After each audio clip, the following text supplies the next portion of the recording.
Dear brother and sister, have you ever replayed the same moment in your head 1,000 times? What you said, what you should have said, or what could go wrong tomorrow? That's not thinking, that's mental self-torture. And the sad truth is, most of us are prisoners of our own minds. Overthinking doesn't protect you from pain. It creates pain before it even happens. We live in an age where our minds never stop running. We think too much, worry too much, and fear too much about the past, the future, and even about things that may never happen. Overthinking is like quicksand. The more you struggle inside it, the deeper you sink. It drains your energy, kills your peace, and traps you in an endless cycle of what-ifs. You start to imagine problems that don't even exist, and the weight of those imaginary fears feels heavier than real ones. But what if I told you that escaping overthinking doesn't require you to become someone else? It just requires you to train your mind to be your friend, not your enemy. The truth is, your mind is powerful. It can either build you or break you. And once you learn how to take control of it, you'll find that peace isn't something you chase, something you create inside yourself. So how do you escape the trap of overthinking? Let's explore 5 powerful keys that can free you from this silent destroyer. Overthinking doesn't solve problems, it magnifies them. Overthinking is one of the most deceptive traps of the human mind. It disguises itself as careful thinking, as if by replaying a situation again and again, you'll somehow arrive at the perfect answer. But in truth, overthinking doesn't bring clarity, it clouds your judgment. It doesn't solve problems, it magnifies them. It's like standing in front of a mirror of anxiety that multiplies your fears until they seem larger than life. The mind convinces you that thinking more means being more prepared, but in reality, it only makes you more paralyzed. When you think too much, you create stories about what might happen, and your emotions respond as if those stories are already happening. You feel the pain of failure before even trying, the fear of rejection before even speaking, and the regret of loss before even losing anything. That's the power of overthinking. It makes you live inside a future that doesn't exist. The danger of overthinking lies in its cycle. One thought leads to another, and before you know it, you're drowning in a what-ifs. What if I fail? What if I make the wrong decision? What if people judge me? These thoughts loop endlessly, creating emotional chaos. What began as a simple concern turns into an avalanche of worry. You lose focus, sleep, and peace. It's like sitting in a rocking chair. You're moving constantly, but going nowhere. The Prophet Muhammad beautifully summarize this truth in a single statement. If something is meant for you, it will never miss you. And if it misses you, it was never meant for you.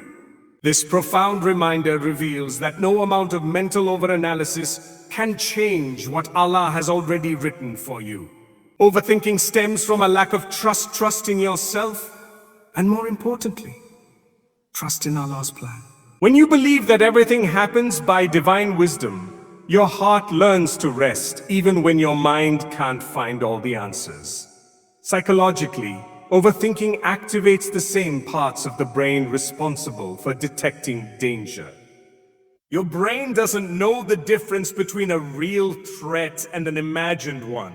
So every time you replay a negative thought, your body reacts with the same stress as if it's truly happening. That's why chronic overthinkers feel tired, even when they haven't done anything physically demanding. Their mind is constantly fighting invisible battles. Overthinking drains your mental energy, kills productivity, and breeds self-doubt. You begin to question every decision, mistrust your instincts, and fear making mistakes. And ironically, that fear of making mistakes leads to inaction, which becomes the biggest mistake of all. The cure to overthinking isn't to stop thinking altogether.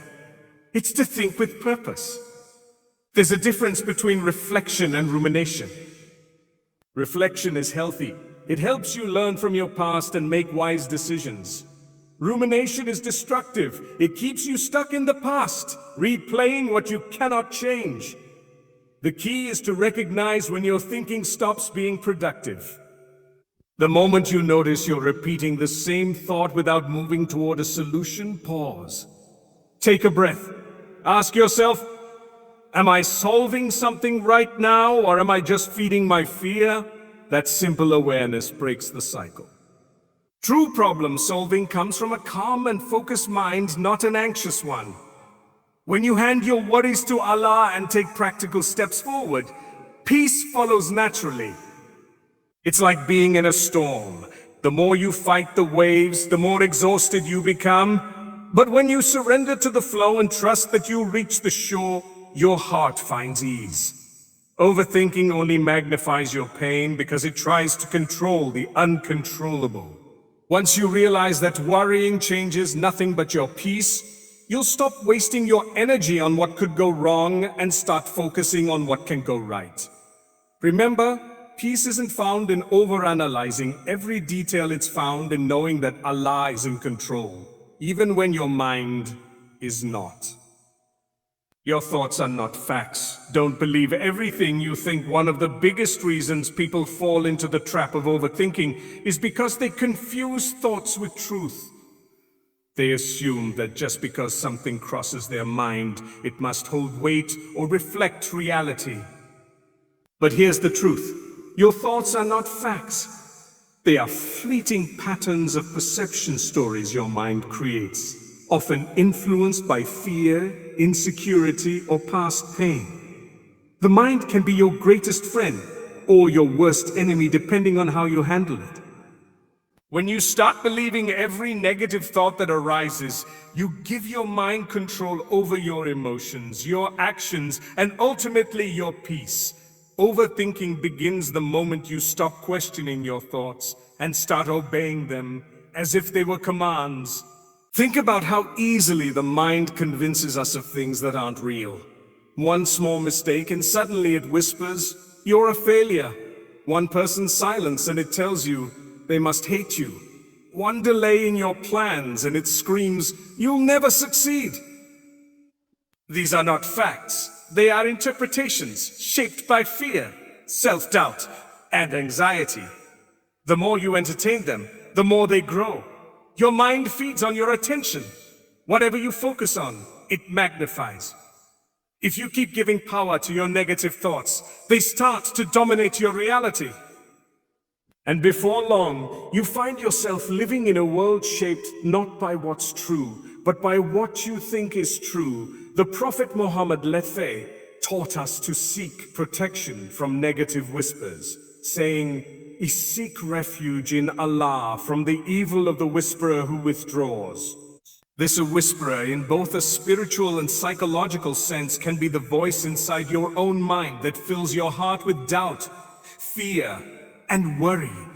When you believe every thought that appears, you allow that whisperer to dictate your peace. But when you learn to observe your thoughts instead of absorbing them, you take back your power. The human mind can produce thousands of thoughts every day. Some are true, some are lies, and some are just noise. Your job is not to believe them all. Your job is to filter them through the lens of faith, reason, and self-awareness. This is where mindfulness of Allah, dhikr, become powerful tools. The Quran says, "Indeed, in the remembrance of Allah do hearts find rest." When your mind starts running wild with anxiety, dhikr brings you back to reality, back to the present moment. It reminds you that your thoughts don't define who you are, Allah does. When you focus on His mercy, His control, and His wisdom, those fearful voices in your mind begin to fade. You stop letting your thoughts narrate your life, and instead, you let faith narrate your peace. Overthinking thrives in the absence of awareness. When you're unaware, every thought feels like a truth that must be analyzed. But once you gain awareness, you realize you are the observer, not the prisoner of your thoughts. You can watch them pass by like clouds in the sky, appearing, changing, and disappearing without getting caught in them. You can say, this is just a thought, not a fact. That small shift in perspective changes everything. It frees you from mental slavery. Start practicing this in moments of worry. The next time your mind says, you can't do it, pause and ask, is that really true? When it says, everything is going wrong, respond, or is this just how it feels right now? When it tells you, no one cares, remind yourself, Allah always cares. You'll notice that most of your thoughts lose their grip when you challenge them. Your mind may resist at first, it's used to being in control, but with patience and faith, you'll train it to submit to truth instead of fear. Remember, thoughts are temporary. They come and go like waves on the shore. You don't have to ride every wave, you just have to stay anchored. The more you strengthen your faith, the easier it becomes to separate illusion from reality.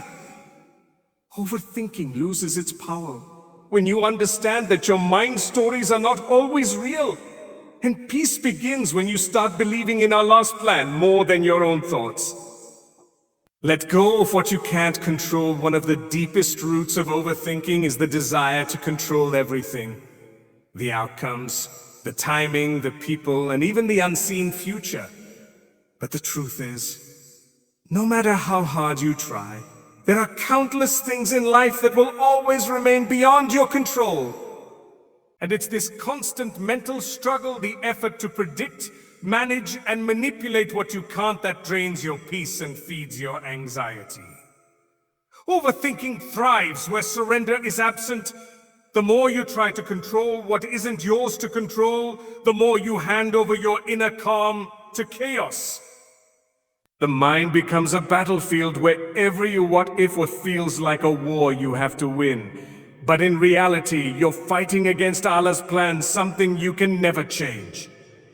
True peace begins not when everything is under control, but when you finally let go of control and trust the one who has it all figured out.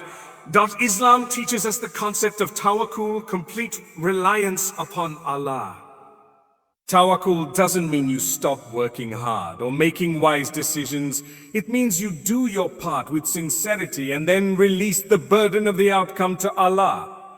Because when you hold on too tightly to results, you begin to live in fear of failure, rejection, loss, or disappointment.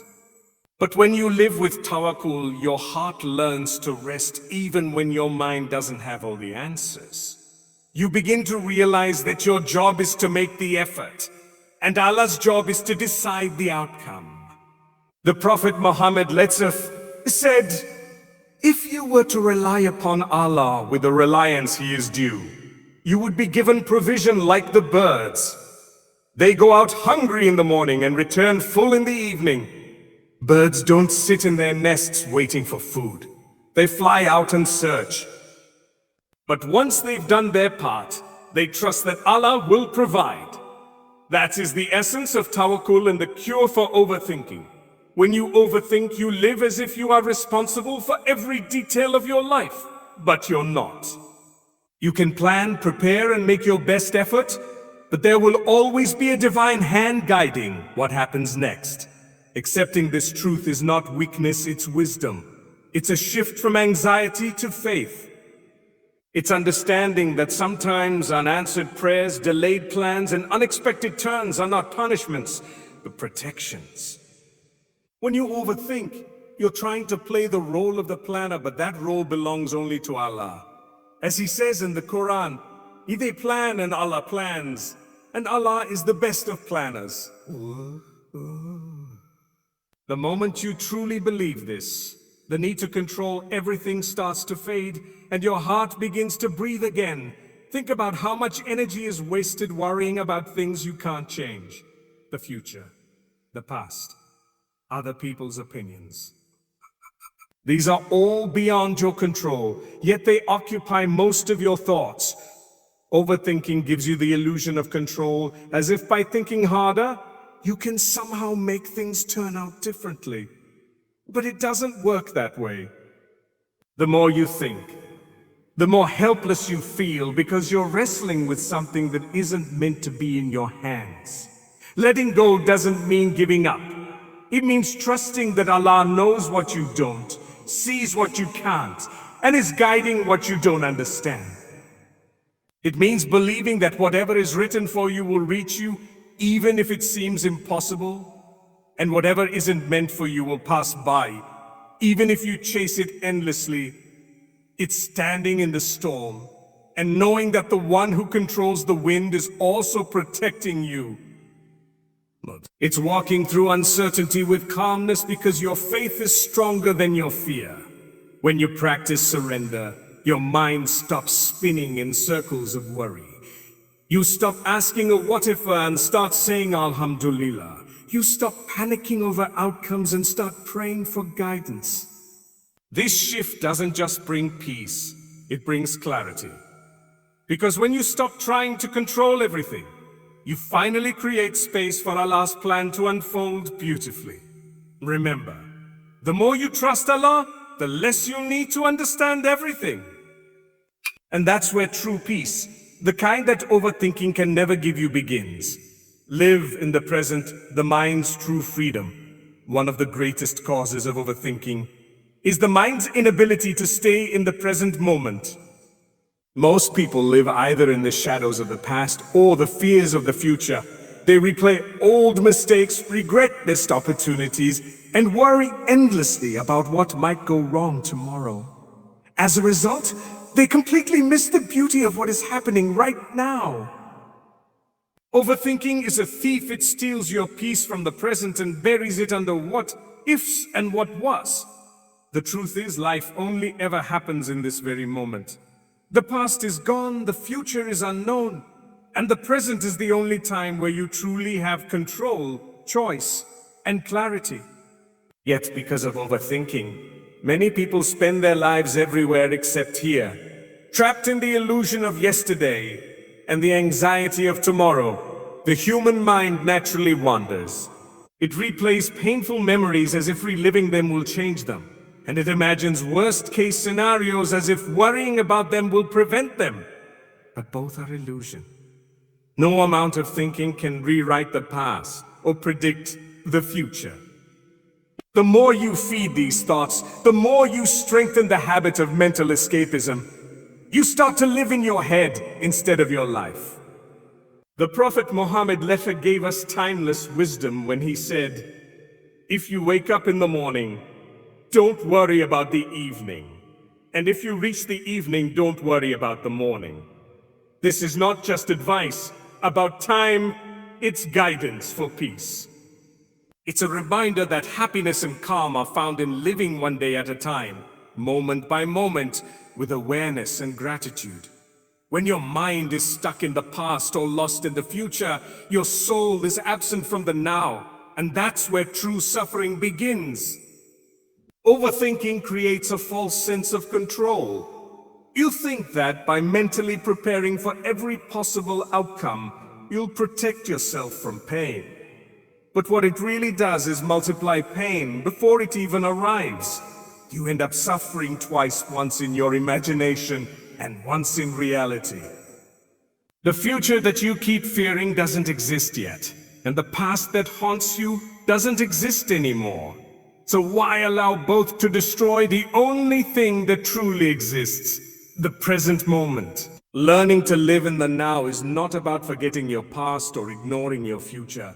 It's about anchoring your heart in the present so that neither the past nor the future controls you. The Quran reminds us of this balance beautifully. So verily, with the hardship, there is ease. Notice the wording, not after hardship, but with. This means even in your difficult present moment, ease is already there. You just have to be present enough to see it. Living in the present also deepens your relationship with Allah. When you pray, when you make dihaka, when you breathe consciously, you are grounding yourself in the now, the only place where your heart can truly connect with its creator. Allah doesn't ask you to control the future or fix the past. He asks you to trust Him in the moment you are in. When you learn to be fully present, even your smallest acts of prayer, a smile, a breath become acts of worship. You begin to notice the blessings that overthinking once blinded you to. The warmth of sunlight, the sound of birds, the comfort of your home, the love of your family. The more you live in the now, the more your heart softens and the quieter your mind becomes. The secret to escaping overthinking lies in slowing down your racing mind and grounding yourself in gratitude. When anxiety about tomorrow rises, remind yourself, Allah is already there. When regret about yesterday tries to return, say, Allah has already forgiven what is past. Every moment you bring your focus back to the present is an act of spiritual discipline. It's choosing peace over panic, awareness over distraction, and faith over fear. The present moment is where Allah meets you, where healing happens, and where strength is renewed. So stop living in the echoes of yesterday or the illusions of tomorrow. Live now, breathe now, because this moment is all you truly have, and it's more than enough when Allah is with you. Replace overthinking with gratitude and action. The mind cannot be empty. It's always occupied by something. If you don't fill it with peace, it will fill itself with worry. If you don't train it to focus on gratitude, it will automatically drift toward fear and doubt. That's why one of the most powerful ways to overcome overthinking is not by trying to silence your thoughts, but by replacing them with something better: gratitude and purposeful action. Overthinking keeps you trapped in endless mental cycles, but gratitude and action set you free. Gratitude grounds your heart and action gives your mind direction.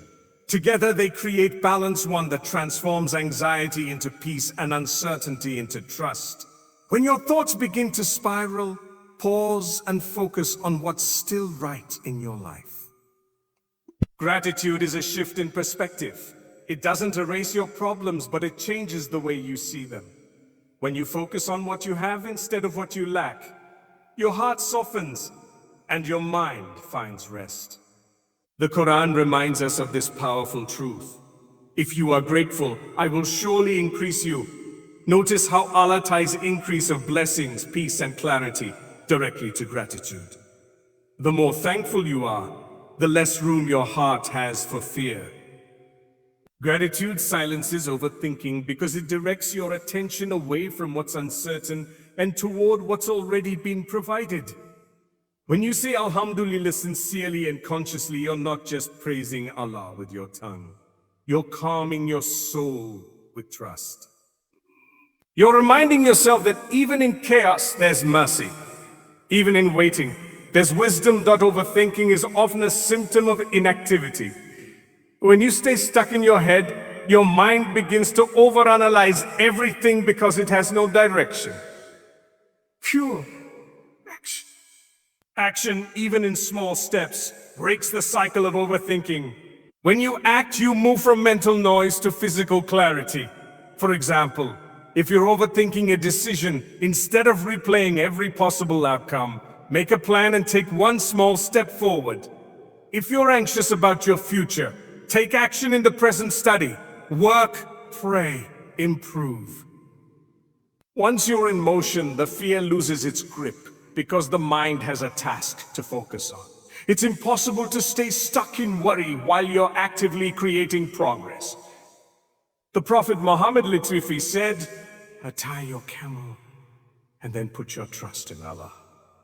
This hadith beautifully captures the balance between effort and faith. Gratitude is the heart's peace. Action is the mind's discipline. Together they protect you from the storm of overthinking. Another reason gratitude and action are so powerful is that they shift your energy from passive to proactive. Overthinking is passive, it consumes time but changes nothing. Gratitude and action are active. They produce calm, confidence, and growth. Gratitude reminds you that you're already blessed. Action reminds you that you can always improve. This combination builds resilience. When you wake up each morning and start your day with Alhamdulillah, and then use that energy to take one meaningful action, you've already won half the battle against anxiety. Because the truth is, Peace doesn't come from thinking your way into it. It comes from doing your way into it. When life feels heavy and your mind starts racing, ask yourself, what can I thank Allah for right now? Then ask, what small step can I take today to move forward? The answers to those two questions will guide you out of the fog of overthinking every single time. You don't need to have everything figured out. You just need to keep moving with gratitude and trust. Every time you thank Allah for what you have and act sincerely for what you seek, your mind becomes lighter, your heart becomes calmer, and your soul becomes closer to Him. Remember, overthinking is fueled by fear, fear of the unknown, fear of mistakes, fear of loss. But gratitude and action are fueled by faith, faith that Allah is in control, faith that your effort matters, and faith that peace is possible. So whenever your mind starts to wander into endless loops of worry, redirect it with two powerful responses: shukr and amal, thankfulness and action. Thank Allah for the moment you're in, and then take one step toward the direction He's guiding you. That's how you escape the mental prison of overthinking, by replacing the noise with remembrance, the fear with gratitude, and the paralysis with purposeful action. In doing so, you'll find that peace was never something you had to search for. It was something you had to create through faith, gratitude, and motion.